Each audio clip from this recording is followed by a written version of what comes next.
Bien, tengamos todos buenas noches. Mi nombre es Leo Yaxa, el doctor Carlos Ormeño, y arriba nos acompaña Luis Neira del Comité de Educación Médica Continua del Consejo Nacional.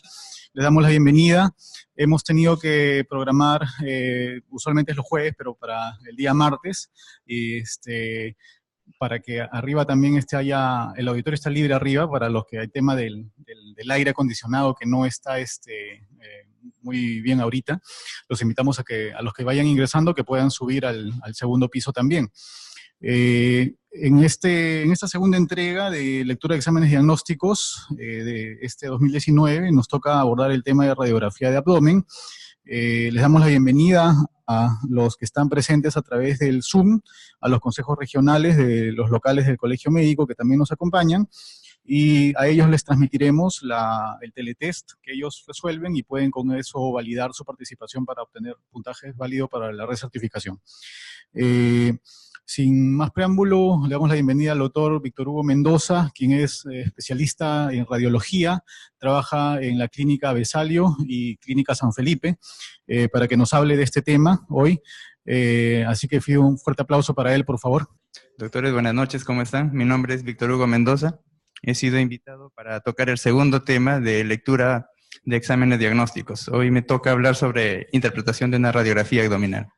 Bueno, yo soy médico radiólogo, trabajo desde hace 5 años en los servicios de resonancia magnética y ecografía de la Clínica San Felipe. Desde hace cerca de 3 años vengo trabajando en el servicio de tomografía de la Clínica Besalio y poco más de 1 año llevo en el servicio de resonancia magnética del Hospital Militar, de manera privada. Anteriormente he trabajado también para estas instituciones en áreas similares. Bueno, para hablar brevemente, los médicos radiólogos somos personas que habitualmente no tenemos pacientes, al igual que la mayoría de especialidades. Sin embargo, la mayoría de especialidades necesitan un examen de imágenes. Si no sé si se acordarán en esa frase que decía, todos los caminos conducen a Roma, pero en la actualidad la mayoría de especialidades médicas se conducen a mi departamento.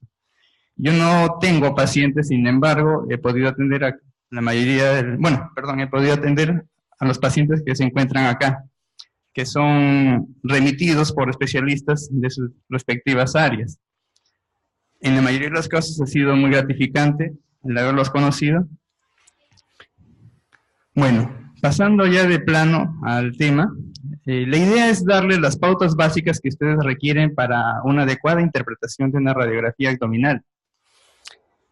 Lo que también quiero hacer hincapié es que ustedes sepan cuándo pedir una radiografía abdominal, pero también cuándo no pedirla.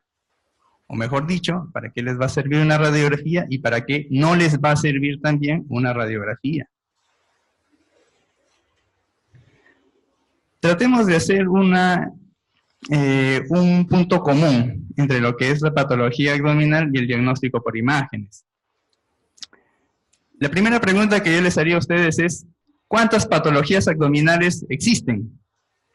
Y la respuesta es un montón. Para empezar, el abdomen está limitado por arriba por las regiones subdiafragmáticas, por abajo por el piso pélvico, por delante y hacia los flancos por la pared abdominal, por detrás por la columna vertebral.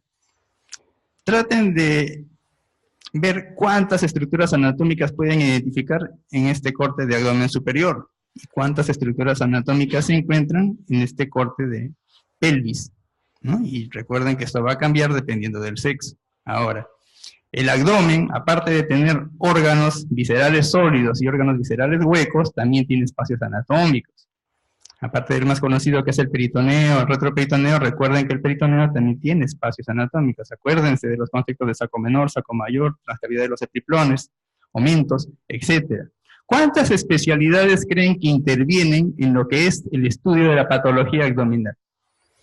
Bueno, les voy a decir las que me acuerdo. Miren, cirugía de abdomen, urología, cirugía cardiovascular, ginecología, traumatología, pediatría, geriatría, medicina interna, emergencias, y bueno, de las que me acuerdo.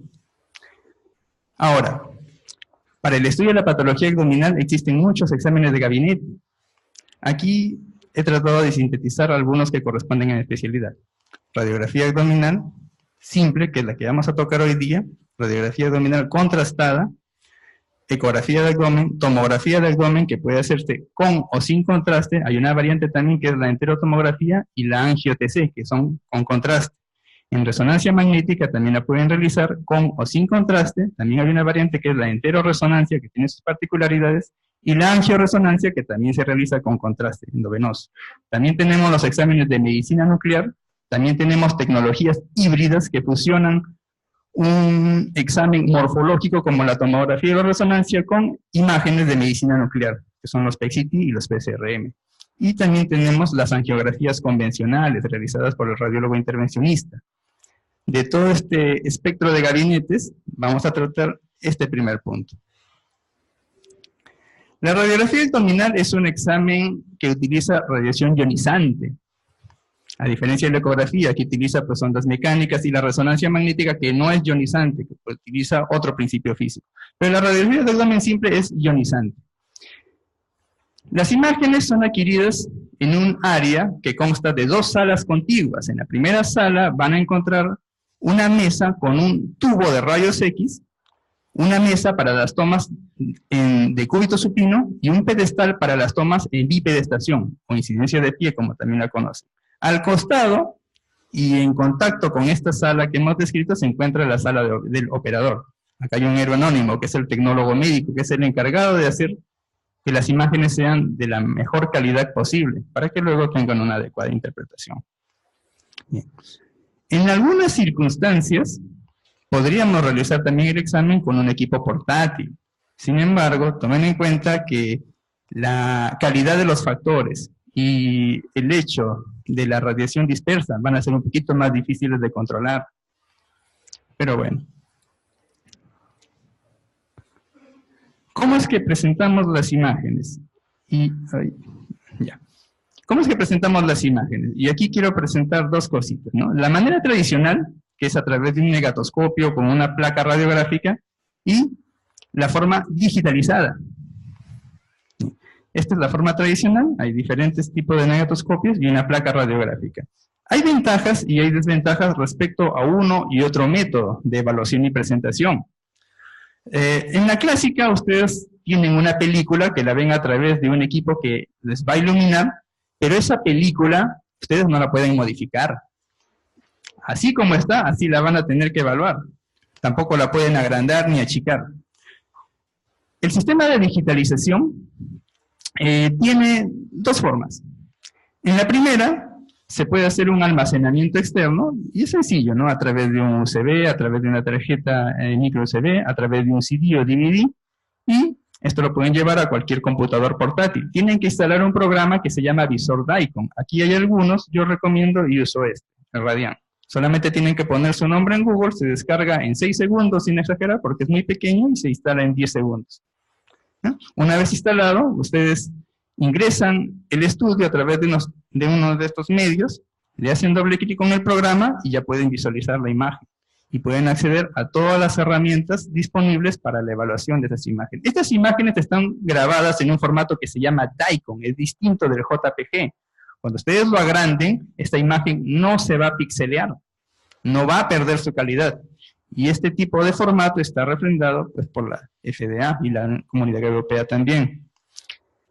La otra forma en que nos sirve la digitalización es a través de esta red telemática que se llama RIS-PACS. ¿En qué consiste? Que a través de herramientas telemáticas ustedes pueden acceder a los estudios, de repente no de forma presencial, sino desde su consultorio o desde su domicilio, porque hay una interconexión. Obviamente necesitan una conexión de red.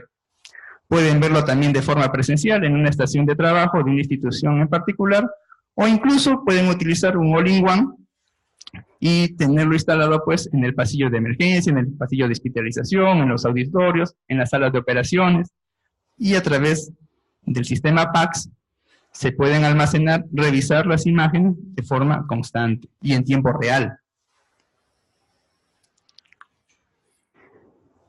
Entonces, en radiografía abdominal hay 3 incidencias clásicas. La primera es con el paciente en decúbito supino, la segunda es con el paciente en bipedestación, y en algunas circunstancias en las que el paciente no se puede poner de pie, lo podríamos hacer en tangencial. Al paciente lo colocan en decúbito supino, pero el tubo no va a ingresar en antero-posterior, como en estas dos tomas, sino que va a ingresar a través de los flancos. Atraviesa los flancos. ¿Con qué objetivo? Porque lo que nos interesa ver acá es la presencia de aire que se va a ir hacia arriba o la presencia de niveles, que son los que van a destacar. Lo mismo que de pie. Ahora, clásicamente en radiografía de abdomen se habla de densidades, son 5, ¿no? La primera es la densidad gas, que la podemos ver a nivel de las bases pulmonares, a nivel de la cámara gástrica, del ángulo esplénico del colon, a nivel del ciego, por ejemplo, de las vasas intestinales delgadas o de la región rectosigmoidea. La segunda densidad es la densidad grasa, que la podemos observar acá. Por ejemplo, esta es la grasita que está limitándome el receso paracólico izquierdo, que es donde se localizan a veces los líquidos cuando existe un trauma abdominal. Es uno de los puntos en los cuales ustedes buscan la presencia de líquido cuando realizan una ecofaz. También tenemos aquí las líneas viscerales que nos están separando a estos 3 pequeños músculos que forman parte del flanco del abdomen. La tercera densidad, que clásicamente la conocen como densidad agua, es densidad de partes blandas, de forma más apropiada, y nos sirve para delimitar las sombras de los órganos viscerales sólidos, como la sombra hepática, el riñón derecho, el riñón izquierdo, el vaso, cuando no lo tenemos acá tan radiolucente, o la sombra vesical. La cuarta densidad, que es la densidad hueso, que les va a servir también para analizar cómo está la columna vertebral, dorso lumbar, los arcos costales, los huesos ilíacos y huesos sacros, así también como sus relaciones articulares, las articulaciones sacroiliacas, coxofemorales, si es que se pudieran observar acá, en fin. Y la quinta densidad ya tiene que ver con la densidad metálica, que es para ver cuerpos extraños de esa densidad, ¿no? Como por ejemplo este cuerpo extraño, esta radiografía corresponde a un niño. Ven que todavía aquí no se ha fusionado el alelón ilíaco, entonces corresponde a un pequeño y este ha ingerido un arete. Esa es la quinta densidad. Y básicamente lo que buscamos es sombras o contornos anatómicos, distribución de gases y presencia de cuerpos extraños. Esta diapositiva es clave y es una de las cosas que tienen que aprender a memorizar. Es un pequeño resumen. Se dice que cuando ustedes vean niveles hidroaéreos, automáticamente en su cabecita tienen que pensar en obstrucción. Cuando ven desplazamiento de estructuras anatómicas, se piensa en masas. Pero este término no es muy apropiado. ¿Porque acaso las masas son las únicas que desplazan estructuras anatómicas? No. ¿Y las visceromegalias? Los accesos, el pseudoquiste pancreático, también van a desplazar estructura. Entonces reemplacemos este término por lesiones ocupantes de espacio. Cuando ven un asa centinela, lo que tienen que pensar es en proceso inflamatorio. Vamos a ver un ejemplo más adelante. Y si ven neumoperitoneo, ¿qué tienen que pensar? Perforación de víscera hueca o perforación intestinal. Cuando ustedes revisan la literatura encuentran un montón de indicaciones, pero las más importantes son estas que están aquí enumeradas. Y de todas estas que están aquí, las principales son las 2 primeras, obstrucción intestinal y perforación intestinal. Ahora, les comenté que íbamos a hablar de las pautas básicas para interpretar estas imágenes, pero también quiero hablarles de lo feo. Lo que habitualmente no se toca. ¿Cuál es el rendimiento diagnóstico de una radiografía de abdomen para una obstrucción intestinal? Su rendimiento es bajo, 60% aproximadamente, según algunos estudios. Y para perforación intestinal también va por ahí. Otra cosa para la cual la podemos utilizar es para el estudio de las urolitiasis, presencia de cuerpos extraños que puede ser por ingesta, puede ser por cirugía o control de catéteres. Vamos a tocar el tema de la obstrucción intestinal, radiografía en obstrucción intestinal. Bien, estos son los signos clásicos que ustedes tienen que conocer. Primero, la distensión de asas intestinales delgadas. Van a encontrar muchas medidas, pero aprendas estas 2. En asa delgada, mayor de 3 centímetros, y en asa gruesa, mayor de 6 centímetros. La otra es la presencia de múltiples niveles hidroaéreos. Múltiples se refieren de 3 para arriba, ¿no? Y las imágenes en niveles hidroaéreos las van a poder observar acá, señaladas por las flechitas. Si tienen un poquito de dificultad en observarlas, acuérdense de esta imagen, del vaso medio lleno. el líquido abajo y el gas arriba. Y así son los niveles hidroaéreos, ¿ven? El gas arriba y el líquido planito. Esos son los signos de los niveles hidroaéreos. Otro signo que pueden encontrar en la obstrucción intestinal son la imagen en pila de monedas, que son así, parece que fueran moneditas que están ahí juntas, una tras la otra. ¿Por qué se produce este fenómeno? Las células delgadas tienen válvulas conniventes. Las válvulas conniventes, cuando se distienden, tienden a crear estas especies de improntas. Y por eso te va a dar esas imágenes en pila de monedas, por la separación o las divisiones que van a crear esas válvulas conniventes. Otro signo que pueden encontrar en obstrucción intestinal es esto, estas bolitas negras o bolitas gaseosas que ven así contigo, que lo llaman el collar de perlas negras, por la imagen a la cual se parece. ¿Por qué se produce este fenómeno? En algunas ocasiones, como el gas, recuerden que va arriba, cuando este paciente está en bipedestación, se atrapa entre el techo y las valvulitas. Quedan burbujas de aire atrapadas y estas están en continuo. Y de esta manera es que nos van a dar esta apariencia, como si fueran perlitas negras. Por eso lo llaman el signo del collar de cuentas. Otro signo que también pueden encontrar es el silencio a nivel de la ampolla rectal. Silencio, o sea que no se ve nada de gas. Cuando no vean nada de gas en un área determinada, eso lo llaman silencio abdominal, ¿no? O ausencia de gas en ampolla rectal en este caso. Ahora, pregunto, ¿obstrucción abdominal a secas les dice algo? ¿Cuántas etiologías conocen para obstrucción abdominal? ¿Cuántas existen? Un montón, no solamente las que están acá citadas. Esto es solamente un ejemplo. Pero por didáctica la vamos a dividir en 3 grupos. Causa intraluminal. ¿Qué quiere decir eso? Que están dentro del lumen del asa intestinal, obstruyéndola. Por ejemplo, un cálculo biliar.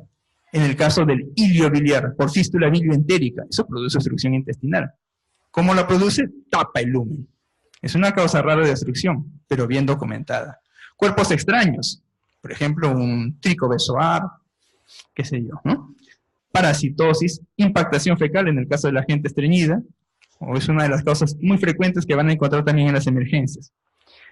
Intramurales, ¿a qué se refieren? A que el problema se inicia en la pared intestinal. Si se inicia en la pared intestinal, ¿en qué puede empezar? Primero, neoplasias. ¿Qué neoplasias? Uy, ahí también hay un montón. Miren, si nace de la mucosa, adenocarcinoma. Si nace de la submucosa, linfoma. Si nace del músculo liso, sarcomas. Y sarcomas también hay un montón. Ahora, isquemia intestinal también puede producir obstrucción de tipo mural. ¿Por qué? En las fases iniciales de una isquemia intestinal, acuérdense que la pared se edematiza, se engruesa, y se engruesa tanto que te puede cerrar el lumen. Y el paciente no tiene un problema, tiene 2, la isquemia y la obstrucción. Segundo, hematomas intraluminales también. Acuérdense de los traumas abdominales cerrados. También se llena tanto de... La pared se engruesa tanto por un coágulo mural que también te puede cerrar el lumen. Las diverticulitis, igual. La pared está tan edematizada que puede cerrar el lumen. Y ahí no tienes 2 problemas. Perdón, no tienes un problema, tienes 2. La diverticulitis, que es un proceso infeccioso, inflamatorio, perdón, y la obstrucción. Y pobre si se perfora. Extraluminales, ¿qué quiere decir? Fuera de la pared del intestino. Y ahí entran a tallar las bridas, las adherencias, las hernias. Ustedes tienen un defecto herniario, por ahí se mete un asa y eso también te produce obstrucción intestinal. Ahora, este caso lo recuerdo muy bien. Lo revisé un 1 de enero del año pasado. Y me acuerdo porque estaba en el norte recibiendo el año nuevo y cuando regresé al hotel encontré como 20 llamadas perdidas. Contesto, llamo al cirujano y me dice, doctor, tengo un paciente con cuadro clínico de obstrucción intestinal, le he pedido una tomografía. ¿Qué opinan? ¿Estuvo bien eso? Ya, yo les digo que sí estuvo bien. Les dije que les iba a hablar de cuándo pedir y cuándo no pedir una radiografía, ¿no es cierto? Bien. Si ustedes tienen un paciente con cuadro clínico de obstrucción intestinal, ¿para qué le pedirían la radiografía de abdomen? ¿Qué va a hacer la radiografía de abdomen? Les va a reconfirmar lo que clínicamente para ustedes es evidente. Pero les dice cuál es la etiología, les dice si hay alguna complicación, les dice qué pautas de manejo tomar. No. Este cirujano actuó bien. Es amigo mío. Actuó muy bien. ¿Por qué? Porque clínicamente él no tenía dudas de que era un cuadro obstructivo. Entonces, abro mi máquina, así como les mostré, RIX y PACS, puedes acceder a las imágenes de una institución desde otra parte, desde otro distrito, desde otro país, de donde tú te encuentres. Esa es la ventaja de los sistemas RIX y PACS, que te permite observar imágenes en tiempo real. Y también te permite almacenarlas, para que las puedas comparar. Lo primero que me llama la atención de ese paciente es esto, que es neomobilia.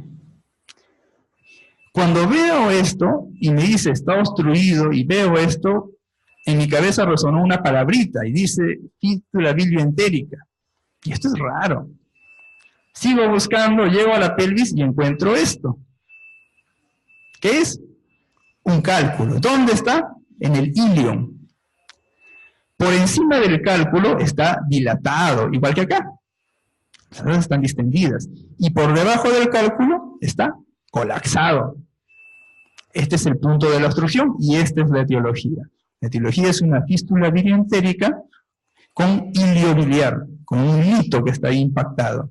El cirujano lo operó, me mandó la foto por WhatsApp, con una nota que decía, muchas gracias querido doctor, usted como siempre. Bueno, ese es el diagnóstico. Ahora, lo que acabamos de ver es un ejemplo de obstrucción intestinal de causa intraluminal. Bien. Segundo caso. Esto no es una radiografía. ¿Qué cosa es? Parece una radiografía. Bueno, es como una radiografía, pero es un escanograma. Cuando ustedes hacen una tomografía de abdomen, toman esta imagen, que es como una radiografía, para planificar su campo. Y ahí pueden hacer los cortes tomográficos. Es como una radiografía, pero mucho más penetrada, o sea, más oscura de lo habitual, con menos contraste en sus partes. Pero aprovecho para observar, para mostrarles un signo. Miren, ve, entre las paredes dilatadas, entre las asas delgadas dilatadas, gruesas también, existe esta línea bien gruesa, más gruesa que el de las paredes. A eso lo conocen como el signo de revoque, ¿no? El revoque es esto, lo que se coloca entre los ladrillos. ¿Qué es lo que te indica ese signo de revoque? Edema parietal, fibrina, inflamación. Eso es lo que te está indicando. Y miren acá, hay distensión de las intestinales delgadas, pero también hay de las gruesas. ¿Y qué es lo que más hay acá? ¿O qué es lo que no hay acá? No hay gas en el recto, o sea, hay un silencio acá. A este paciente le hacen una tomografía, acá tienen un corte longitudinal de esa tomografía. Del lado izquierdo, acá está el ángulo esplénico, acá está el vaso, aquí está el colon, miren, dilatado, lleno de líquido, y aquí hay un stop, y aquí hay una estenosis. Mira, todo esto de acá. Paciente de 60 años con este cuadro, con esta lesión estenosante. ¿Qué es esto? Es un cáncer de colon. Esta es una causa de origen intramural, a diferencia de la otra que vimos, que era intraluminal. Esto es lo bonito de mi especialidad. Manejamos muchas cosas y tenemos que conocer muchas patologías. ¿Por qué? Cada uno de ustedes va a llevar una especialidad determinada y cada uno de ustedes en algún momento va a pedir una imagen, un examen de imagen. Yo tengo que conocer sus estudios, yo tengo que conocer de su especialidad para poder ayudarles. Se dice que el conocimiento del médico internista y del radiólogo es como un océano, pero con la profundidad de un plato. ¿Qué quiere decir eso? Que conoce un poquito, pero de un montón de cosas, a diferencia de otras especialidades, que su conocimiento es como el de un pozo de agua. O sea, conoce mucho, pero de un poquito, ¿no? Siguiente caso. ¿Esta radiografía ha sido tomada en qué? ¿Decúbito o en bipedestación? No hay la burbuja gástrica, ¿no es cierto? Esto que están viendo acá es parte del colon transverso y del ángulo esplénico, o sea, ha sido tomado en decúbito. El paciente está postrado, incluso tiene pues un material de osteosíntesis a nivel del fémur izquierdo. paciente está postrado. Aparte de las asas distendidas, una de las cosas que debe llamarles la atención es esto. Miren. Aquí no hay nada. Hay un silencio. ¿No es cierto? Ahora, el paciente clínicamente tenía un cuadro de obstrucción intestinal. ¿Valía la pena que le pidan esta radiografía? Si clínicamente la obstrucción era notable, no.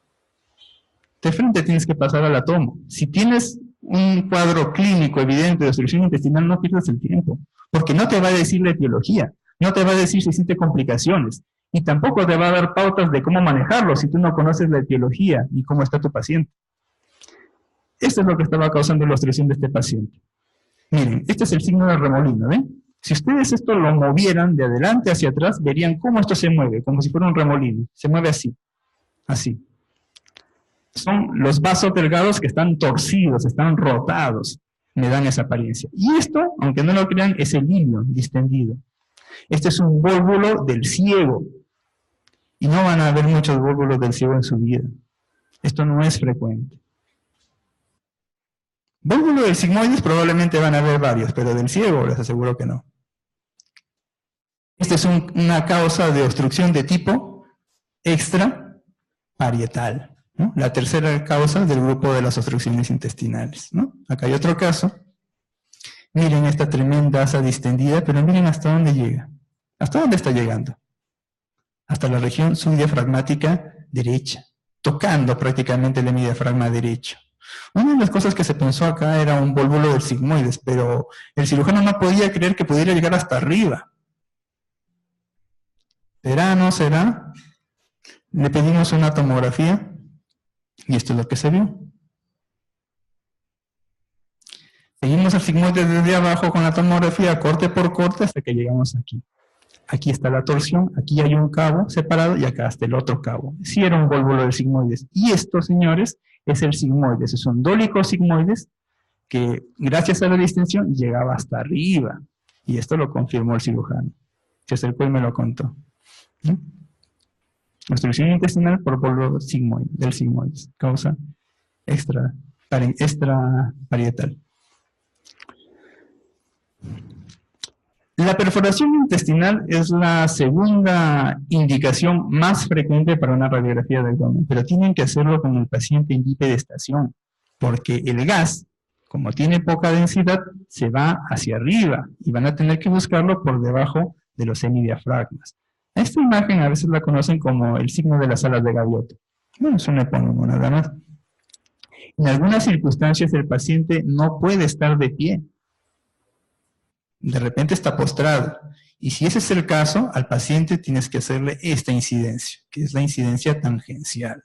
Así con el paciente en decúbito, agarras el tubo de rayos X, lo pones a su costado, dispáraselas que atraviese de flanco a flanco. ¿Para qué? Porque el gas va a ir hacia arriba, hacia la pared. Eso es lo que te va a permitir que tú tomes la incidencia del costado. Entonces, les pregunto, ¿les dice dónde está la perforación? No. Solo les dice que hay perforación, pero no les dice dónde. ¿Les dice si puede haber de repente alguna complicación? ¿De repente una isquemia? Tampoco les dice. Y su rendimiento, como les mencionaba hace poco, es más o menos el 60%. O sea que pueden tener ustedes un falso negativo también. Tengan cuidado. Esta es una tomografía de abdomen de un paciente. Noten acá la presencia del gas. Igual como el paciente se toma en decúbito supino, el gas ¿dónde va a ir? Hacia arriba. Pero en algunas circunstancias el gas diseca los planos. Y tienen que buscarlo también detrás de las asas.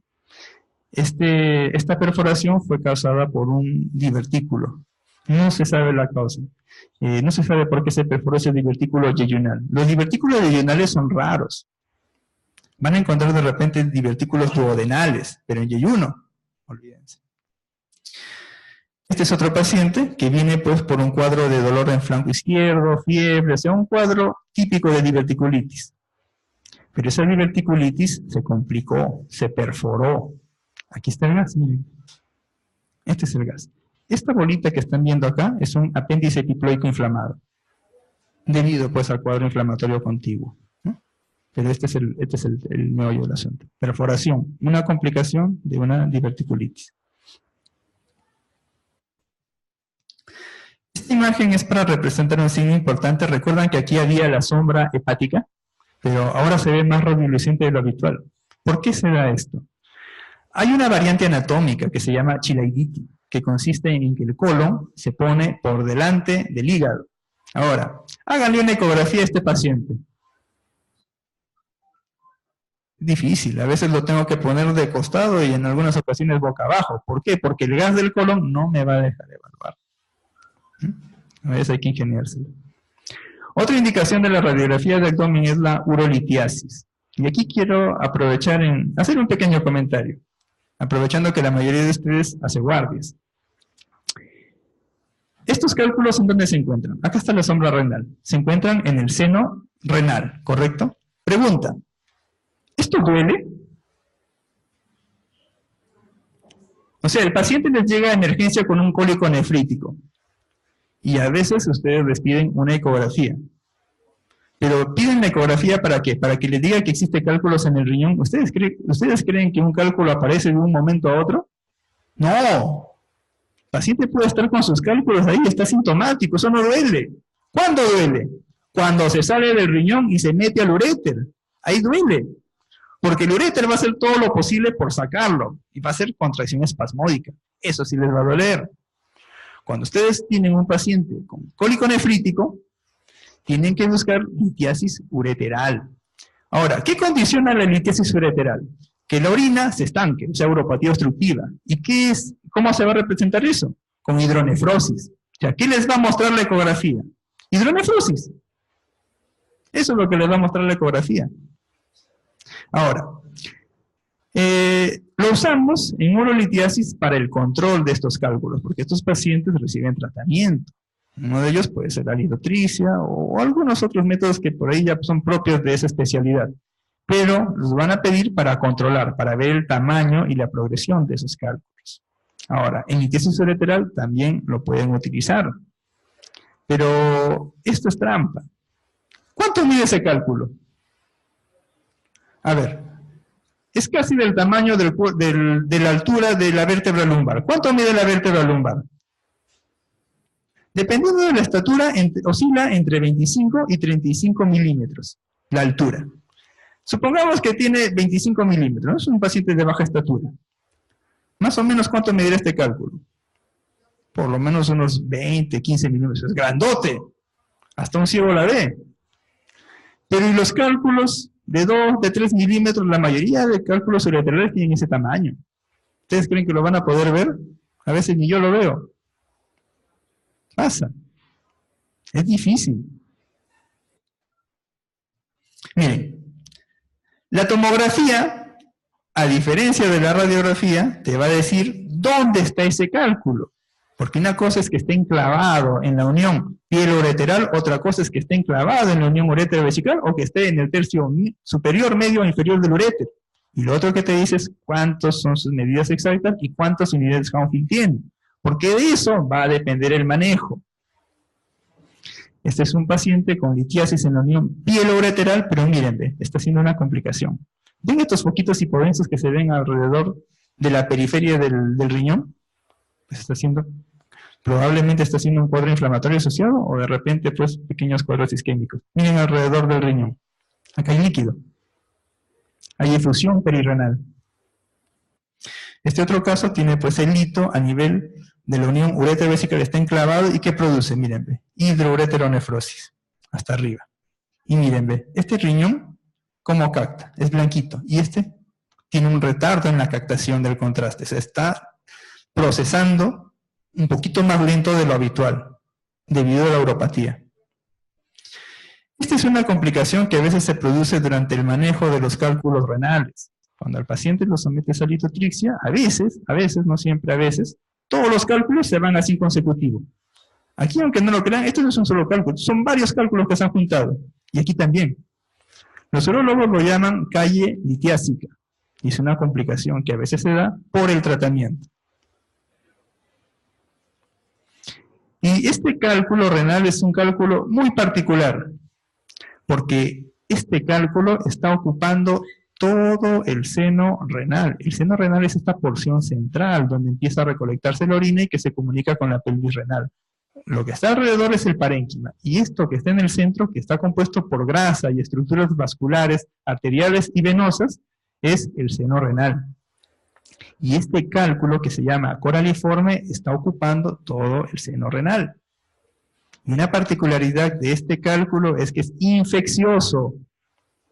Es infeccioso. Tratarlo es complicado.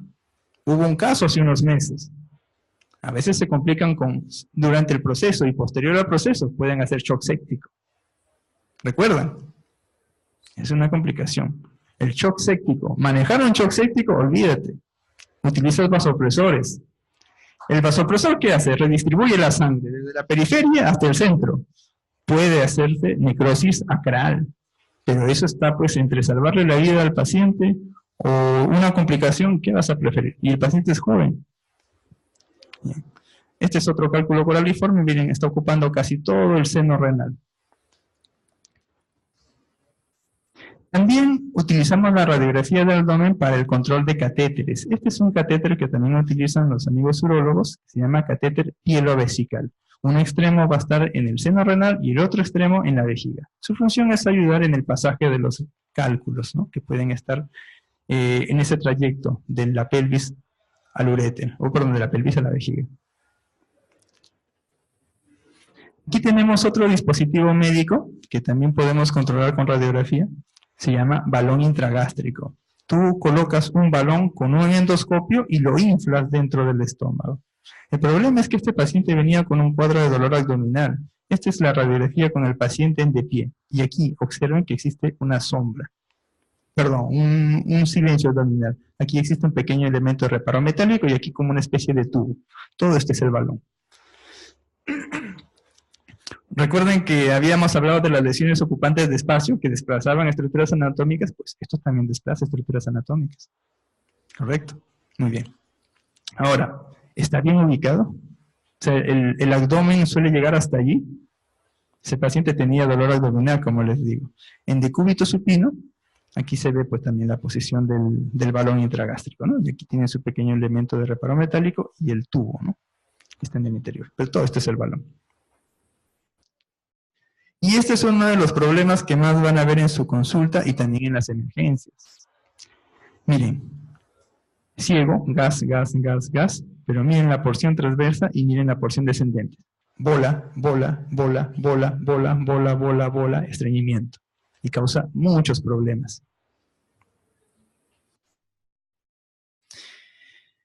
Otra de las indicaciones que habíamos hablado es para identificación de cuerpos extraños. Sobre todo los que tienen densidad metálica. ¿Qué es esto? Una imagen de densidad metálica de morfología redonda. Es una moneda, ¿no es cierto? ¿Te dice exactamente en dónde está ubicado? No. Pero puede estar a nivel de la porción transversa, puede estar de repente a nivel del ilium. Y esta imagen es muy particular. Primero este paciente. ¿Qué es lo que ven acá? ¿Qué creen que puede ser esto? Esto es body packet. Eso es droga. Droga que está en el recto. Otro paciente. Miren todo esto de acá. ¿A qué se parecen? Parecen pequeñas bolas de nueces, ¿no es cierto? Pero miren, ¿de dónde viene? Viene desde el ciego, te delimita al colon transverso, ángulo esplénico, colon descendente, sigmoides y recto. Entonces ese paciente está llenecito, está transportando droga. Y estas imágenes han sido obtenidas de un penal. Esto también está en el recto. Parece un dispositivo electrónico móvil, ¿no es cierto? Y esto parece pues una linterna, ¿no? Si ustedes vieran las cosas que a veces llegan a la clínica, no se imaginarían. Bueno. Ahora, esta imagen también es muy particular. Son múltiples cuerpos metálicos que han sido ingeridos por un paciente. Bueno, podemos aprovechar en hablar un poquito de patología psiquiátrica. Aquí tenemos pica. Pica, ¿qué es la pica? La ingesta de materiales no digeribles. Y el síndrome de Munchausen. El síndrome de Munchausen es el infringirse síntomas o enfermedades de forma autoinducida. Pica y síndrome de Munchausen, ¿no? Hasta patología psiquiátrica tenemos que manejar. Y esta imagen que se llama patrón en miga de pan a nivel del estómago, miren ahí, parece como puntitos negros ahí en el interior.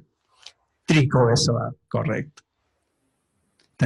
Eso también lo van a ver en pacientes psiquiátricos. Ahora, antes existían muchos estos problemas.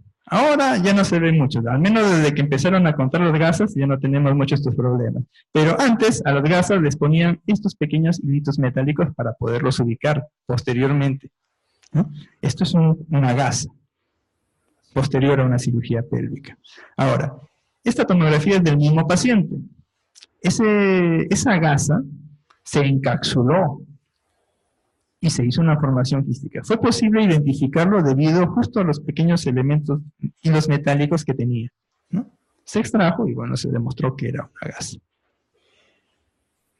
Pero recuerden, el cuerpo lo encapsula. Y este paciente, miren todo lo que tiene acá. No es que el apósito haya sido tan grande, sino que el cuerpo lo encapsula. Y a veces no limita pues su extensión. Aquí pueden identificarlo por el elemento metálico, pero todo esto llega hasta acá, miren. Ese patrón en miga de pan también es propio de los cuerpos extraños. Esta es otra incidencia. En el paciente de pie, este es en decúbito y este es en de pie. Y pueden observar el nivel de gas a nivel superior. Se decidió también tomar una incidencia lateral. No es habitual tomar incidencias laterales. Tangenciales sí, con el paciente en decúbito supino. Pero laterales no. Y esta es la tomografía de ese paciente. Y miren ahí, ¿ve? Todo el cuerpo extraño encapsulado. Y con contenido sólido y gaseoso. Igual acá, patrón en miga de pan, que hizo el cuerpo, lo encapsuló. Miren cómo la pared está engrosada. Lo encapsula como si fuera un acceso, pero esto es una gasa. El cuerpo se defiende, acuérdense. Ahora, esta imagen se las estoy presentando para recordar lo que vimos en una de las primeras diapositivas. Habíamos mencionado desplazamiento de estructuras anatómicas. ¿Qué tiene que pensar su cabecita? Lesiones ocupantes de espacio. No masas, porque las masas no son las únicas que desplazan estructuras. Las visceromegalias también, los accesos también, un pseudoquiste pancreático también, un dispositivo médico también, ¿no? Los balones intragástricos, ¿se acuerdan? También desplazan. Pero este es un paciente adulto o niño. ¿Qué les parece? ¿Se puede saber eso o no? ¿Qué tienen que buscar? Tienen que buscar si es que esos huesos corresponden a un adulto o si corresponden a un niño. Si los huesos están fusionados, significa que tiene de 18 años para arriba. Si tiene osteofitos, probablemente tenga más de 50. Si tiene calcificaciones, igual. Pero si no tiene los huesos fusionados y todavía ven pues epífisis y núcleos de osificaciones, porque se trata de un niño. Este paciente es pediátrico.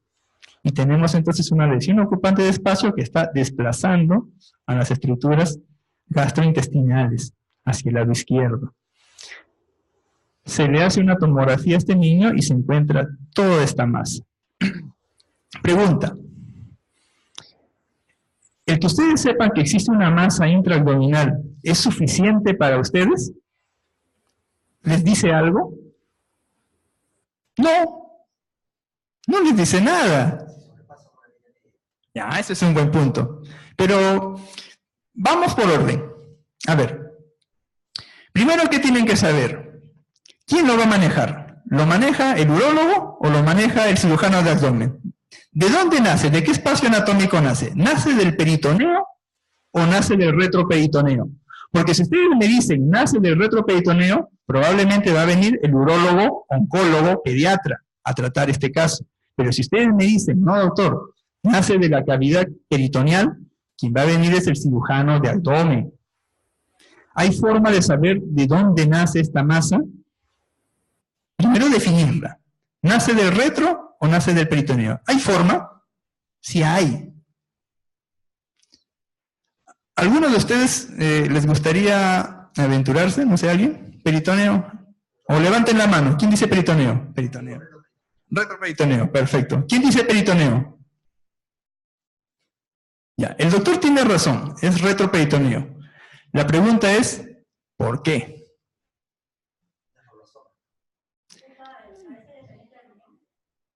Ya, ¿por qué? ¿Les parece o es? Esa es la pregunta. ¿Existe forma de saberlo? ¿Cuál? Porque si no me explican por qué, me están adivinando.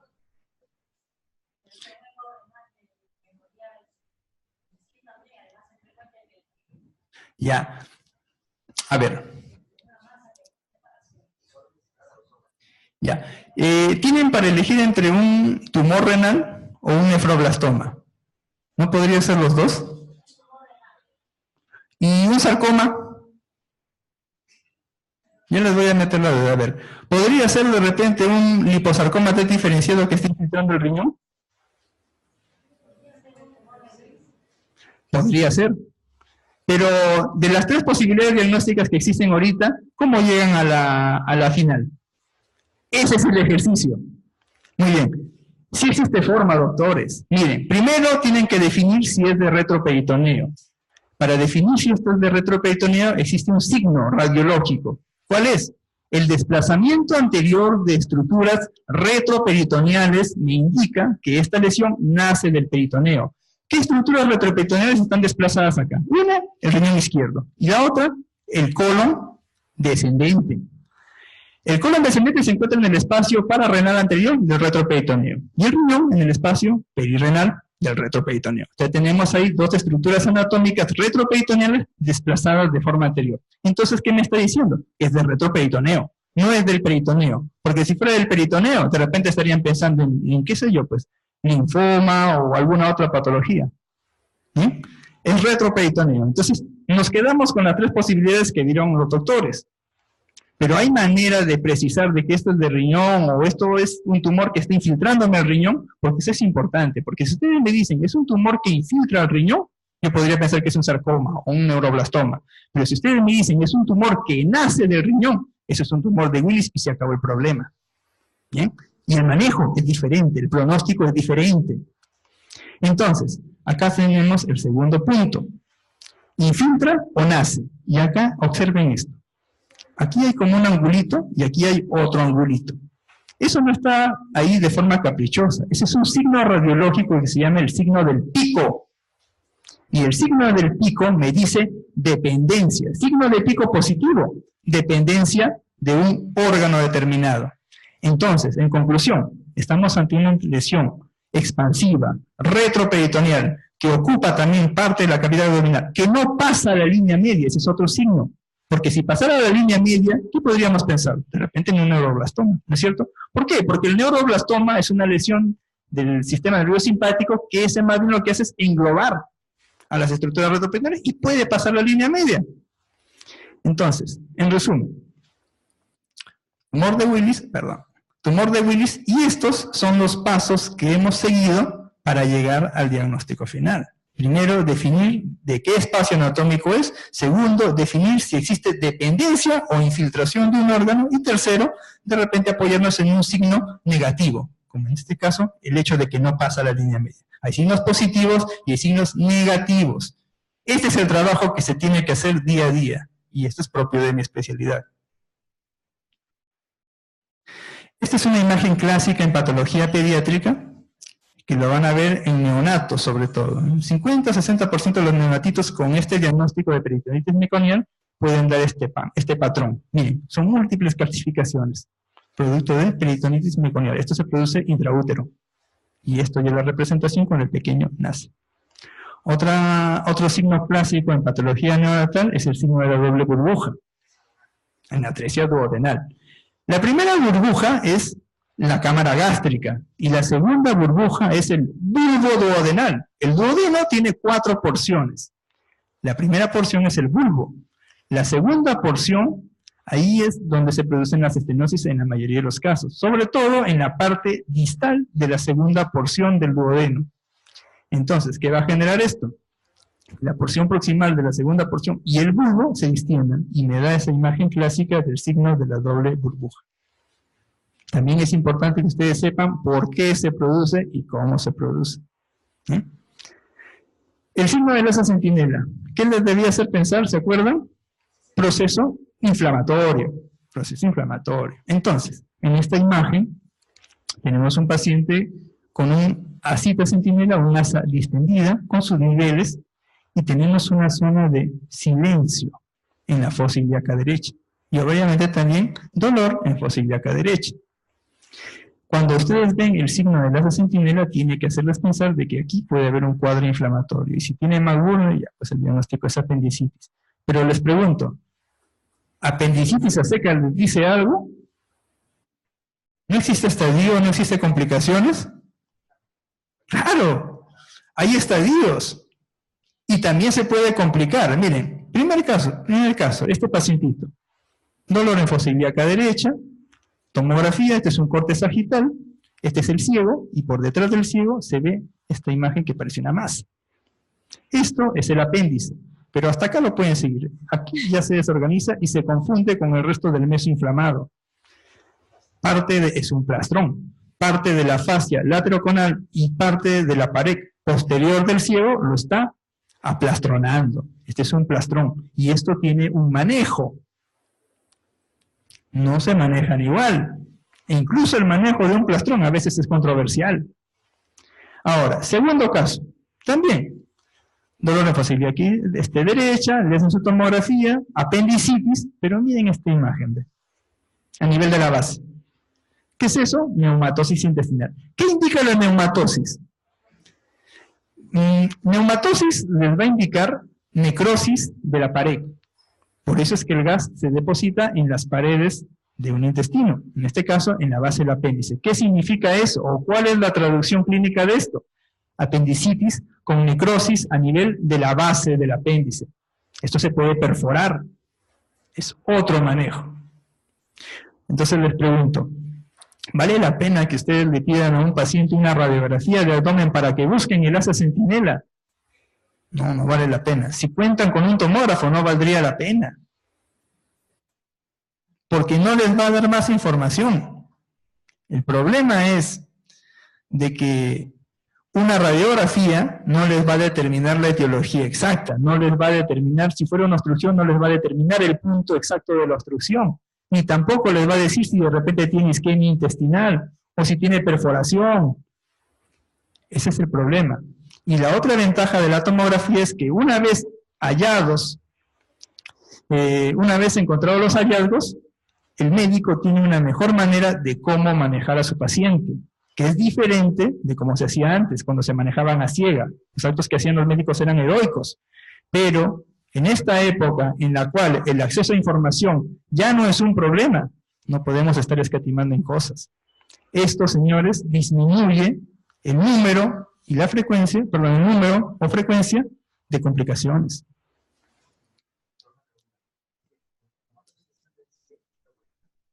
Correcto, correcto. Si vamos a hablar de eso, permítanme un segundito, por favor. Sí. Siguiente patrón. La centralización de asas delgadas. Aquí tenemos centralización y aquí también tenemos centralización. Pero esta es dada por gas. Este es neumoperitoneo. Cuando tienen este patrón de intestinales centralizadas y gas alrededor con el paciente en decúbito, esto lo llaman el signo de la pelota de rugby. Y cuando ustedes tienen asas centralizadas, pero lo que está alrededor es contenido de densidad de partes blandas, lo que tienen que pensar ahí es en ascitis, un líquido libre en cavidad abdominopélvica. Y este es otro patrón, miren, es bien difuminado, medio blanco pero sucio, como el vidrio deslustrado que tenemos acá, así se lo conoce, patrón de vidrio deslustrado. Y también podría hacerles pensar en ascitis en un paciente que clínicamente ustedes sospechan de ese hallazgo.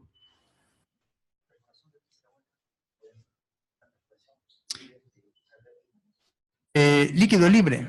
Podría presentarse, pero lo primero que uno va a encontrar es neumoperitoneo. Neumoperitoneo. ¿Perdón? ¿Esto de acá? Claro, neumoperitoneo. Esto lo vemos generalmente en pacientes pediátricos. Es una complicación. Y bueno, quisiera finalizar con esta imagen. ¿Qué es lo que les llama la atención allí? Es un recorte nada más de toda la radiografía, como para que se puedan centrar en el detalle. Hay una gran calcificación a nivel de la parrilla costal o a nivel del hipocondrio derecho. Este es un quiste hidatídico, Garvey 5. Si existe un Garvey 5, existe también un 1, 2, 3 y 4, ¿no es cierto? Entonces vamos a aprovechar en hablar un poquito de infecto o de parasitosis. ¿Bien? El Garvey 1 en hidatidosis hepática se presenta como un quiste. Esta es una imagen ecográfica, donde podemos ver una imagen quística. Los quistes en ecografía se ven negros, y aquí podemos observar un sedimento. Ese sedimento móvil a veces lo conocen como arena hidatídica. Ese es el tipo 1 de la clasificación de Garvey. El segundo tipo, esas membranas que normalmente nosotros no vemos porque están adosadas, empiezan a desprenderse, y empieza a verse así, como flequitos. Ese es el estadio 2 de la clasificación de Garvey. Luego de este estadio empiezan a aparecer vesiculitas hijas dentro del gran quiste. Empiezan a haber nuevos parásitos pequeñitos. Ese es el estadio 3. Cuando el parásito ya empieza a morirse, empieza a adquirir una apariencia media sólida, que a veces podría incluso llegar a pensarse de que se trata de un tumor. Si es que no se cuenta con la historia clínica apropiada, o con la evaluación clínica apropiada, esto es igualito a un tumor. Así que tengan cuidado, no lo vayan a biopsiar porque generan una catástrofe. Y posterior a este estadio, ¿qué hace el cuerpo? Lo petrifica, lo calcifica, y ese es el estadio 5 de Garvey. Doctores, ha sido un gusto. ¿Sí? Correcto. En tomografía se ve mucho mejor. Bueno, doctores, ha sido un gusto. Creo que el doctor Leo Yaxa va a dar paso a, de repente, una ronda de preguntas, si es que fuera el caso. Esta es una página web que yo tengo en Facebook. Reconozco que actualmente la tengo un poco descuidada, pero ¿en qué consiste? Tengo algunos casos clínicos por especialidad, en la cual básicamente coloco algunos signos radiológicos que les podrían ser de utilidad. Bueno, eso sería todo. Muchas gracias. Por favor, si nos ayudan con el micrófono de preguntas afuera, por favor. Bien, entonces, tanto como para los colegas que nos están escuchando a través del Zoom, si pudieran transmitirnos sus preguntas, y si también a los que están presentes aquí y en el aula de arriba puedan transmitirnos algún interrogante, aporte o consulta sobre el tema, ¿no? ¿Alguno que...? Sí, un ratito.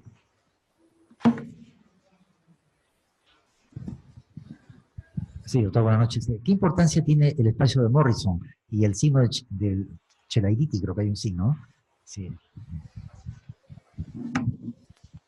El espacio de Morrison es un espacio anatómico importante y gracias a su propiedad de estar en declive, permite la acumulación de fluidos. La mayor importancia del espacio de Morrison no es para gas ni para otras cosas, es para fluidos. ¿Qué examen sería de importancia? Y si yo quisiera evaluar el espacio de Morrison, una ecografía, que puede ser un abordaje transabdominal, pélvico, o un abordaje intravaginal. En algunas circunstancias también podríamos hacer un abordaje transrectal. Pero básicamente es un espacio que no se suele ver hasta que se llena de líquido, o hasta que se llena de repente de algún tipo de implante de cualquier etiología, que podría ser pues tumoral, o inflamatoria, o como en el caso también de los endometriomas, ¿no? Que tienen otro tipo de origen, no neoplásico. Un acceso también, como dice el doctor.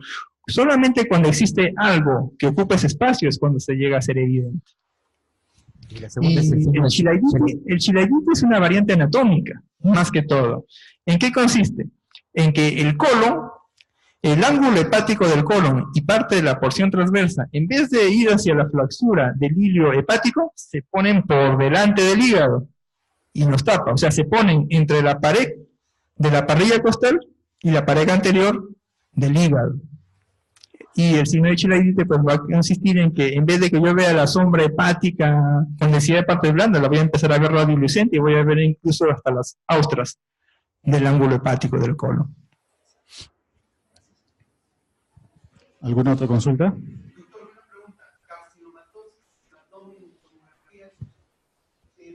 para algunos cirujanos es fácilmente identificable y para otros no. Carcinomatosis en el lóbulo. Ya. Gracias por la intervención. Quiero aprovechar aquí en hacer una pequeña... Me gusta la parte académica, espero no aburrirlos. Quisiera que me digan, ¿qué es la carcinomatosis? ¿Cuál es la definición de una carcinomatosis? ¿Alguien la sabe? Sí, la infiltración ya de un cáncer avanzado, ¿no? Que infiltró el peritoneo, se ha diseminado. La respuesta es buena, pero es parcial. Ya, la respuesta es parcial por lo siguiente. La carcinomatosis es la extensión secundaria de una enfermedad tumoral a una serosa. Puede ser al peritoneo, y ahí tenemos la carcinomatosis peritoneal.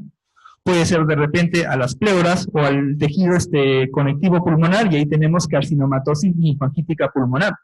Puede ser a las lectomeninges, y ahí tenemos infiltración meningocefálica o carcinomatosis lectomeningia. ¿Sí? La infiltración de tumor a una serosa del cuerpo es lo que se conoce como carcinomatosis. Ahora, las carcinomatosis peritoneales, sus presentaciones son variadas. ¿Qué ocurre? Implantes tenemos de todos tamaños. Tenemos implantes microscópicos y tenemos implantes macroscópicos. También tenemos un tipo de infiltración carcinomatosa en el cual el epíplon mayor, que habitualmente no lo vemos, se engruesa de una forma tan desproporcional que a veces hasta me separa las asas de la pared abdominal, y eso se conoce como queio mental. En la mayoría de casos, la carcinomatosis peritoneal produce líquido peritoneal, y el paciente debuta también con ascitis, implantes peritoneales, implantes inmersos y líquido libre. Pero en algunas ocasiones no produce líquido. En algunas ocasiones la carcinomatosis es puro implantes. Ahora, en una tomografía puedes identificar, claro que la puedes identificar. Uno es buscar líquido, otro es buscar captación del peritoneo, y lo otro es buscar implantes. La grasa peritoneal tiene que estar libre. Si yo encuentro un nodulito sólido en el peritoneo, eso es patológico.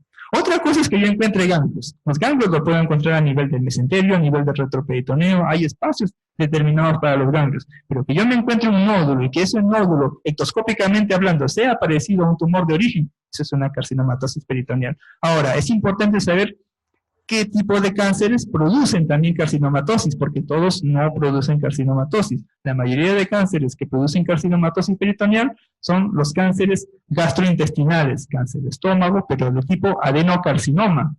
Un sarcoma, un leiomyosarcoma gástrico no les va a producir carcinomatosis.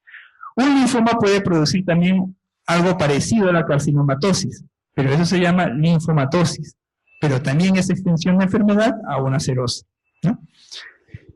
¿Qué más? El cáncer de ovario, el cáncer de mama también me da carcinomatosis. Ahora, el cáncer de próstata es raro, pero también me puede dar carcinomatosis de tipo lectomeningia. Doctora, buenas noches.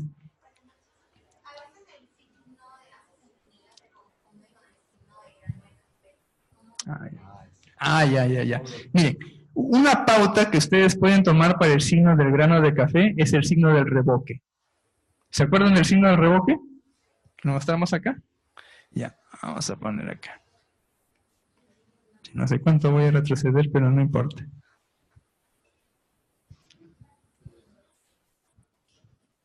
¿Tienen alguna otra consulta? Ya, el signo del reboque. Cuando ustedes tienen esa imagen de un asa torcida en grano de café, el grano de café en su interior tiene un septo, que es propio de la edematización de las paredes que se encuentran en contacto. Entonces, hagan de cuenta que en esa imagen ovoidea que podrían ustedes tomar, en el centro van a encontrar este septo, que es el signo del reboque. Esa es una pauta que de repente podría usted utilizar para diagnosticar un vólvulo de sigmoides, que son la mayoría de casos, pero también hay otro tipo de vólvulos, que son menos frecuentes. ¿Y con qué lo quería diferenciar? Me comentó. El asa centinela, ¿no es cierto? Bueno, el asa centinela es un hilio segmentario. Cuando ocurre un proceso inflamatorio, por contigüidad, ¿qué ocurre con las asas? Se paralizan. Al paralizarse, ¿qué ocurre? Que el líquido se queda ahí, se estaciona, y se va a ver de repente un nivelito hidroaéreo. Pero el paciente no tiene clínica de obstrucción. O sea, es un hilio segmentario, es un hilio focalizado alrededor del cuadro inflamatorio. Adinámico. Correcto. En la obstrucción intestinal, por ejemplo, algunos lo dividen en causas dinámicas y mecánicas. Y las causas dinámicas, pues son justo eso, ¿no? Los ilios intestinales, que no tienen una causa mecánica, o sea, no tienen una causa ni compresiva, ni intraluminar, ni parietal. Simplemente fisiológica. Porque esa asa de grano de café también se llama asa en omega, ¿no? En omega. Creo que sí, no recuerdo la verdad, le mentiría. Ah, okay. Sí, doctor. Doctor, buenas noches. Buenas noches, ¿cómo está? Los psoas, ¿qué nos puede decir en imagen radiológica que nos ayude? Ah, ya, eso es importante. El psoas es una estructura muscular ¿de qué espacio anatómico? Retroperitoneal, correcto. Entonces, una de las utilidades que ustedes le pueden dar al psoas es asociarlo con otros hallazgos. Por ejemplo, si ustedes tienen, como en el caso del paciente pediátrico del tumor de Willis, si tienen un paciente con un silencio abdominal, con desplazamientos de esas delgadas, pero si a eso le asociamos borramiento de los músculos psoas, tienen que pensar que el origen podría ser retroperitoneal. Más que los signos así en disperso, es la unidad clínica que nosotros le tenemos que dar. Por eso es importante la comunicación. Yo aprendo mucho de ustedes cuando vienen y consultan por sus pacientes. Me enriquezco y ustedes también. Y así se tiene que trabajar en equipo.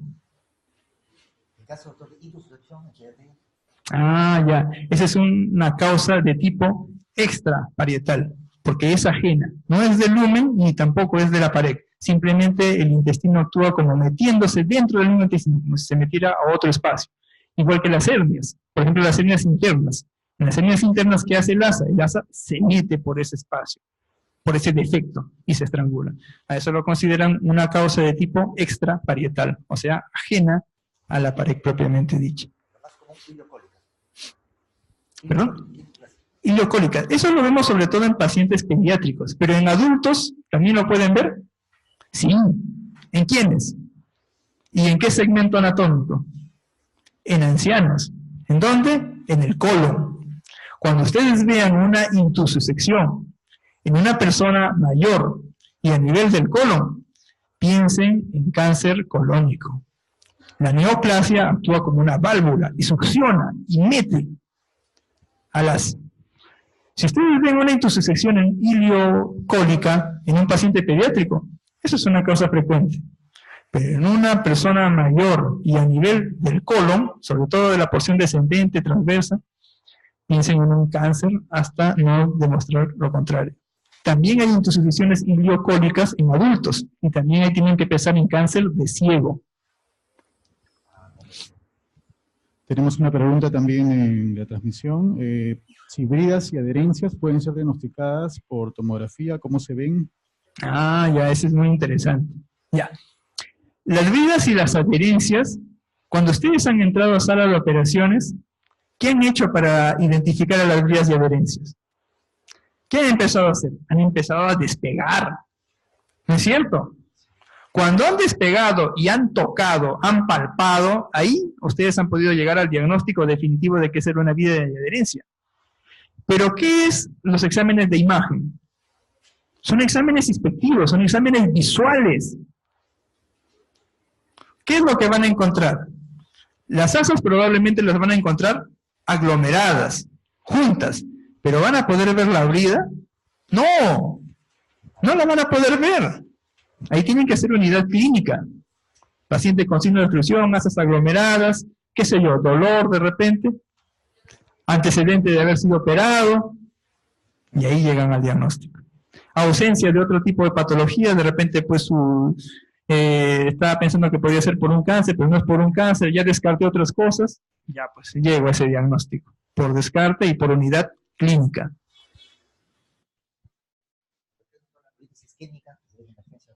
Ah, las colitis isquémicas. Ah, ya, esa es una complicación. Generalmente suelen ser complicaciones de otras cosas. A ver, hay pacientes que tienen de nuevo problemas cardíacos. Me parece que en ellos se ve con más frecuencia. Pero hay un grupo de pacientes en que más bien es complicación debido a un estrangulamiento. Por ejemplo, en las obstrucciones intestinales por vólvulo. Una de las complicaciones que se pueden presentar ahí es la isquemia intestinal. pero es por la falta de irrigación, debido al componente mecánico que hay allí. Y ahora, ¿qué es lo que se puede ver? Esto también tiene sus fases, mírenme. En una fase inicial, la isquemia intestinal se va a ver como si fuera un proceso inflamatorio, o sea, se va a ver edematoso, hidrópico. Y la grasa que está alrededor se va a ver alterada, como si fuera un cuadro inflamatorio. Pero ese paciente no llega con clínica de inflamación y tiene pues una historia clínica que nos apunta a un cuadro cardíaco. Entonces tenemos que hacer esa unidad. Porque una imagen por sí sola me puede indicar muchas cosas. Y yo dependo de lo que ustedes me pongan ahí en el reporte para yo poder ver si eso podría corresponder o no podría corresponder a lo que están sospechando. Si no, yo les voy a poner pues toda la lista de posibilidades diagnósticas que se me podría ocurrir y les voy a complicar la vida. Y no se trata de eso. Por eso nunca, nunca, por favor, manden una orden vacía. Primero porque de repente se va a dar el caso de que va a haber tanta información que no la voy a poder cernir. Y en vez de ayudarles, les voy a complicar más la cosa. Y segundo, por un tema ético, porque es una falta de respeto. Porque ese examen lo hace un tecnólogo, pero lo interpreto yo, que soy médico, colega de ustedes. Y si yo veo un diagnóstico en particular de ustedes o una orientación clínica, de repente yo puedo orientar a mi tecnólogo y decirle, oye, ¿sabes qué? Agrégame también esto, porque el doctor está sospechando lo de acá. Mira, este paciente tiene una pancreatitis, pero pancreatitis hay muchas. Hay una clasificación que es la clasificación de Baltasar. Si ese paciente, digamos, tiene una colección producto de la pancreatitis, yo necesito saber si eso está necrosado. Ponle contraste. No le hagas sin contraste, ponle contraste, porque si no, eso no capta, está necrosado. Y ese es otro pronóstico, esa es otra estadificación. Y si ese paciente tiene diagnóstico de pancreatitis y yo veo un páncreas normal, ese es un Baltasar A. Correcto. Hay otra pregunta, dice, para el estimado ponente, ¿la radiografía de abdomen diferencia líquido coleccionado dentro de órgano hueco de otro líquido adherido o atrapado de un órgano hueco? ¿Me podría repetir? No te capté, discúlpame. En radiografía de abdomen se puede diferenciar el líquido coleccionado dentro de órgano hueco de otro líquido adherido o atrapado de un órgano hueco. Bueno, yo creo que se está refiriendo el colega de repente a las colecciones viscerales, por ejemplo, un acceso hepático. Esa es una colección que está atrapada dentro de un parénquima. Ahora, los mismos principios que hemos visto para un paciente, ¿no?, que podría tener un cuadro obstructivo, también lo podríamos aplicar en un acceso hepático. ¿Por qué? Porque si ese acceso tiene gas, ¿qué va a hacer el gas? Se va a ir arriba y me va a producir nivel. Pero si yo esa sombra lo veo dentro de un órgano determinado y de repente lo complemento con una incidencia adicional, de repente una lateral, para comprobar que eso no se está proyectando por delante o por detrás, sino dentro de ese parénquima, ya pues, o sea, se tiene que tratar de hacer unidad, pero se requiere de información, y ustedes me la tienen que dar. Doctor, los incidentalomas en suprarrenales, ¿basta con una sola imagen para ustedes para poder hallar, o sea, determinar el hallazgo? No basta con una sola imagen, porque patología suprarrenal es un montón. Ahora, lo que sí existen es, a veces, imágenes típicas de una entidad determinada, pero en la mayoría de los casos, muchas patologías en imágenes se parecen. Y ahí tú tienes que aplicar uno, unidad clínica, y otro, signos positivos y signos negativos. O sea, tienes que descartar otras cosas antes de llegar a tu diagnóstico final. Existen patologías que tienen una imagen típica. Digamos, si yo veo pues una en pelvis, con una tomografía, una lesión nodular pélvica con contenido graso, con calcificaciones en su interior, ¿no?, pegado al útero, en una mujer joven, ese es un teratoma ovárico, así, de cajón. ¿Por qué? Porque cuando tú sacas la pieza anatómica y lo llevas pues con el patólogo y haces la evaluación macroscópica, ¿qué va a hacer? Va a cortar y va a haber grasa y va a haber calcio o de repente hueso o dientes. Y eso mismo también lo puedes hacer con una tomografía. Pero digamos, un liposarcoma desdiferenciado. ¿Qué es el liposarcoma desdiferenciado? Tiene un origen lipomatoso, pero evolucionó de una forma tan tórpida que todo lo que tenía de grasa ya no lo tiene. Y parece una masa sólida sin nada de grasa. ¿Puedes hacer ese diagnóstico? No, porque ya no ves grasa. se desdiferenció. Ahí ya tienes que llegar hasta la histología.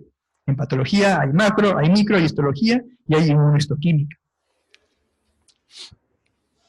Suprarrenales son los tumores de las células cromafines, el feocromocitoma. Ya. El feocromocitoma, por ejemplo, tiene un comportamiento muy particular. Cuando nosotros hacemos evaluación de patología suprarrenal, hacemos la evaluación anatómica. O sea, tienes que ver cómo está la glándula. Si es una glándula normal, es una glándula que tiene un nódulo, es una glándula que está hiperplásica. Esa es morfología. Segundo, utilizas el medio de contraste, pero no pones el contraste así por ponerlo. Existen pautas. La mayoría de exámenes contrastados se hacen pues con el contraste a nivel de la vena porta, se llama fase portal o fase venosa. Pero también existe fase arterial, también existe pues una fase excretora, y también existen combinaciones, eso se llama estudio trifásico o estudio dinámico. Y en patología suprarrenal, cuando no tenemos la etiología determinada, tenemos que hacer exámenes trifásicos o exámenes dinámicos para ver cómo es el comportamiento funcional de esa lesión, que es lo que hacemos, por ejemplo, en hígado. En hígado, cuando vemos nódulos hepáticos, tenemos que caracterizarlos con exámenes dinámicos. Cada estructura tiene un comportamiento particular. Por ejemplo, miren, el hemangioma hepático, en fase arterial, empieza a tener un realce periférico, nodular y discontinuo. En la fase venosa, la captación empieza a hacerse desde afuera hacia adentro, se empieza a pintar más. Con eso ustedes tienen el diagnóstico de un hemangioma. Ese comportamiento es típico de un hemangioma.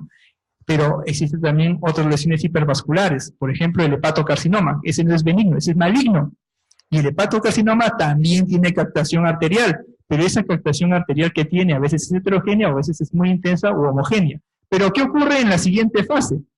Que ese contraste que tenía hipercaptando en la fase arterial, de pronto, ¡plá!, se lava.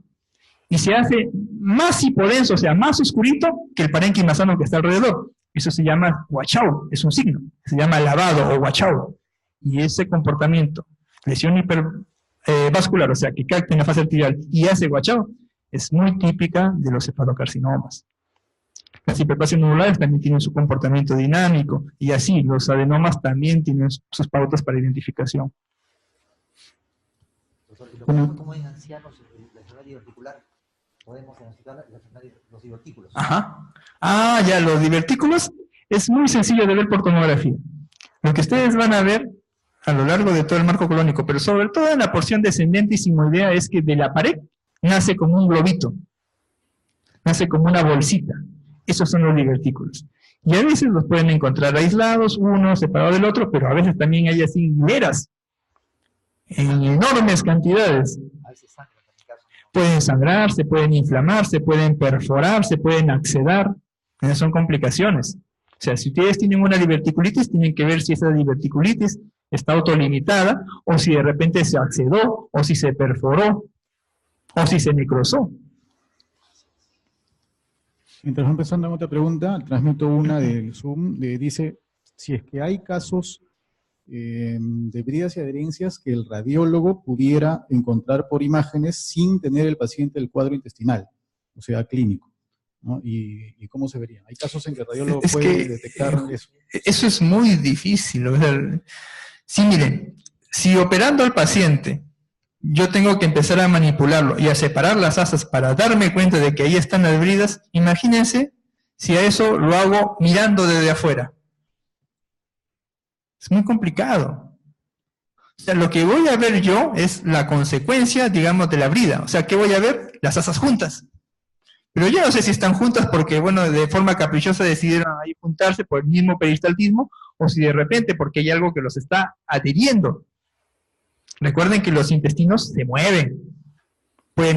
Un segmento del ilion puede estar acá y al rato está por acá. Se mueven. Y lo que ustedes tienen con una tomografía es una imagen en un tiempo determinado. Hay que saber interpretarla. Otra consulta es, ¿el patrón en miga de pan es hallazgo normal o patológico?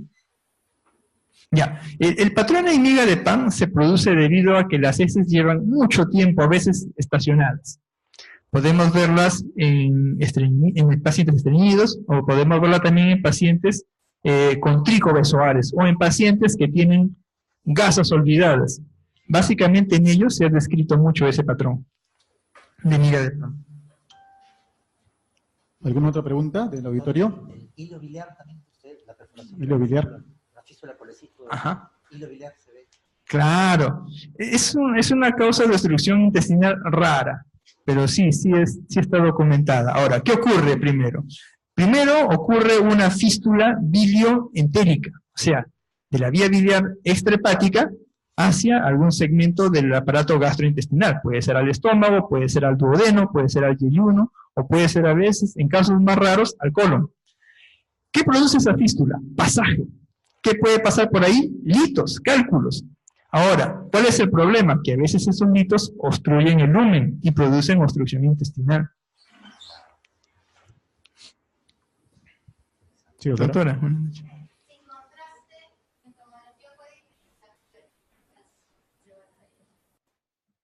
Me dice si en tomografía se puede diferenciar divertículo falso de un divertículo verdadero, sin contraste. Bueno, si usted se refiere al término histológico de repente de si un divertículo falso es un pseudodivertículo, ¿a eso se refiere? El verdadero es el divertículo de Meckel. Ya. Ya. Porque la mayoría, las formaciones diverticulares que ustedes van a ver pueden ser pues congénitas o pueden ser adquiridas por algún tipo de evento. Pero ¿qué es lo que se va a representar con un examen de imagen? Que de esa pared normal, una parte se empieza a protruir hacia afuera, como si fuera un saquito. O sea, imagínense que esto es una pared, un pedazo de la pared. De esta pared se hace un hueco. Perdón, no un hueco, no, sino un saco. Eso es lo que van a ver. Ahora, en un corte determinado ustedes pueden ver la continuidad de la pared de ese divertículo con la pared de esa víscera hueca. Eso lo pueden ver sin ningún problema. Sobre todo porque la mayoría de equipos que tenemos ahora son multicortes. Tienen una alta resolución. No sé si por ahí va su pregunta. Porque si es por el tema histológico, ahí sí no olvides, ¿eh? Toda esta evaluación es macro. Claro. Pero, ya, entonces voy a aprovechar lo que menciona el doctor, ¿no? Sobre las 4 capas que puede haber en una pared intestinal. Ahora, como les mencioné, la tomografía, la resonancia, les va a mostrar pues las imágenes a nivel macro. O sea, que ustedes identifiquen la capa, la mucosa, de la submucosa, de la muscular, de la adventicia, eso no lo van a poder ver. Pero hay un examen que sí les permite hacer eso. Por ejemplo, la ecoendoscopía. En el cáncer de esófago, ustedes con tomografía pueden identificar a los tumores tipo T3, T4 y a veces hasta los T2. Obviamente que esos T luego tienen que adicionarles el N, tienen que adicionarles el M para obtener el estadio final. Pero primero necesitan el T, o sea, la extensión del tumor y su tamaño. La ecoendoscopía les permite identificar cada una de esas capas que menciona el doctor. ¿Por qué? Porque es un examen que toca directamente a la pared. Es un examen que utiliza una profundidad pequeñita. No es la profundidad que yo utilizo con un traductor convexo, que está diseñada para explorar a profundidad. Aprovecho también ahí. A veces me piden una ecografía de abdomen completo y quieren que les vea hernias umbilicales. No, por favor. ¿Por qué no? Porque la ecografía, porque la sonda convexa está diseñada para profundidad. La superficie, la resolución se pierde. ¿Qué tienen que hacer ahí? Pedir también una ecografía de partes blandas. La ecografía de partes blandas usa otros parámetros. Utiliza una profundidad más pequeña, pero con una altísima resolución. Pero si ustedes quieren utilizar un traductor plano para ver órganos a profundidad, olvídense, no van a poder, salvo que sea un neonatito. Ahora, la ecoendoscopía igual, es una endoscopía, pero de una profundidad pequeñita, es para ver detalles. Esa sí te permite diferenciar un T1, o sea, que nace en la mucosa, o un T2 de la submucosa. Bien, no hay más preguntas. Listo, entonces, digamos por terminado este segundo tema de radiografía de abdomen. Les hemos transmitido el link del teletest para los participantes virtuales. Agradecerle a los 253 colegas que han estado en regiones y a través del streaming, e invitarlos a la siguiente ponencia, que es el día jueves a las 7 de la noche. Y en adelante van a ser todos los jueves. Por cuestión de auditorios no se pudo en esta ocasión ser jueves y pues, se puso martes, pero en adelante de este ciclo de talleres será jueves. También les vamos a estar transmitiendo al grupo de WhatsApp otros ciclos de talleres que van a iniciar, como en epidemiología, que nos han pedido, y les estaremos dando probablemente sea los martes. Ya hay temas a veces que por exactamente los días no van a coincidir para todos favorables, pero de todas formas lo pueden seguir también por vía online. Entonces, sin más, pues agradecemos su presencia y los esperamos el próximo jueves. Muchas gracias. Hay un tema también del martes, el próximo martes 29, va a haber un tema de caso sellado, que es para evaluar un expediente sobre una denuncia en cuanto al tema de aborto. Eso es con los comités de ética y contenciosos, aquí también en este espacio, martes 7 de la noche. Invitados también todos.